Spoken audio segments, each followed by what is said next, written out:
bevo.com. You mentioned in your book that a leader needs to know equally their strengths as well as their weaknesses, but you say the one strength that they must have is the ability to inspire and to persuade.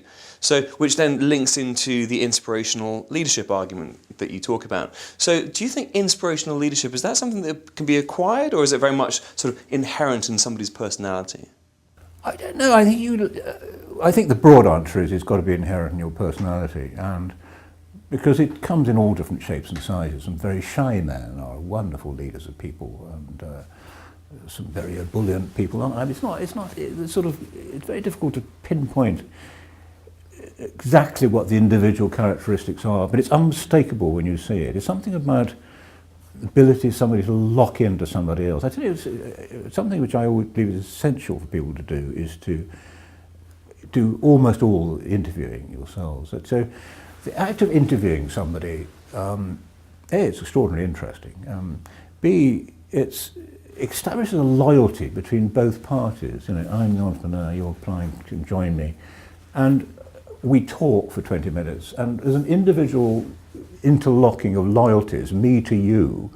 I'm trying to sell you the company and the dream, but at the same time I'm responsible for not overselling it, you to me. And a sort of interlocking of loyalty happens in that process of interviewing.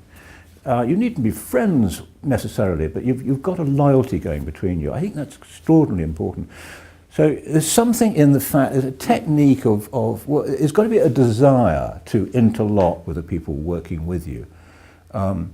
You can learn certain things which help, you know, like certain things like good manners, you know, and like people I absolutely devoted to, who's now in his 90s, was my first boss when I was working, would always get up from his chair and always show you to his office door and always put a hand on your shoulder as you went. And it sounds schmaltzy, but you know, as a junior kid of 21, it was just a plain good manners of somebody walking you out.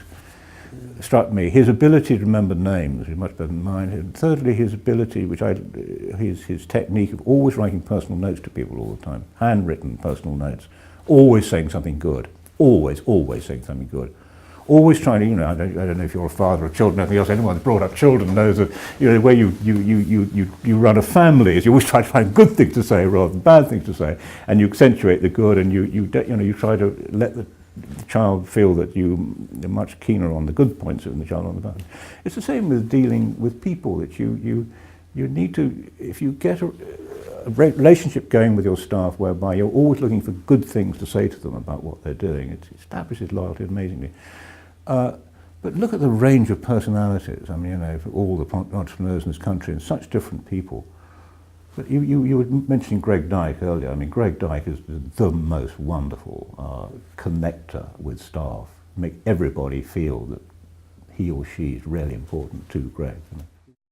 When it comes to inspirational leadership, it's not, I understand, you know, you don't have to be like Tony Robbins on stage performing and inspiring 20,000 people.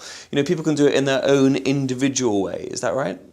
I think there are some connecting issues in it. One is a real ability to be interested in other people, to want other people to want to work with you.